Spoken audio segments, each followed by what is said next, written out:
কাকে পাচ্ছে তাকেই মারতেছে, আবার মারার পরে কাউকে টাকা দিচ্ছে, মারার পরে মানে আমি তো ওরে নিয়ে গর্ব করতাম। কি করবো রে মা, আমার আর বলিস না, তোরা এগুলো বলে আমার লজ্জা লাগে। কোন সঙ্গে পড়ছিল আল্লাহ জানে।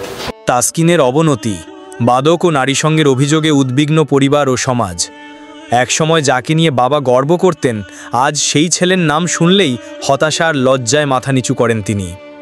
দেশের এক সম্ভাবনাময় তরুণ তাসকিনের বিরুদ্ধে উঠেছে গুরুতর অভিযোগ, মাদক সেবন ও নারী সঙ্গে আসক্তি। ঘটনার সূত্রপাত গতকাল রাতে। অভিযোগ অনুযায়ী নিজ বাসায় মাদক সেবনের পর তাসকিন নিজের গাড়িতে করে কয়েক বন্ধুকে ডেকে এনে মারধর করেন এবং পরে আহতদের হাসপাতালে নিয়ে ভর্তি করেন।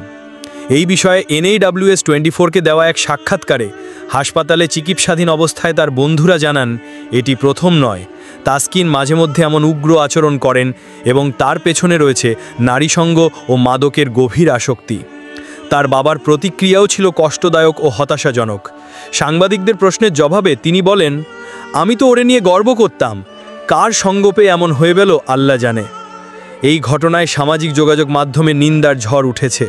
অনেকেই প্রশ্ন তুলেছেন, কিভাবে এমন এক সম্ভাবনাময় তরুণ এই পথে ধসে পড়ল, কে বা কারা তার এই পরিবর্তনের পেছনে দায়ী। এই ঘটনাটি শুধু একটি ব্যক্তির নয়, পুরো সমাজের জন্যই এক সতর্কবার্তা। একজন তরুণের চরিত্র ও ভবিষ্যৎ ধ্বংস হয়ে যেতে পারে যদি তার আশেপাশে সঠিক দিক নির্দেশনা ও পরিবেশ না থাকে। মাদক ও অপসংস্কৃতি তরুণদের জীবন ধ্বংস করে দিতে পারে, এটি তার এক বাস্তব উদাহরণ। রিপোর্ট সিরাজুল ইসলাম কয়রা, খুলনা।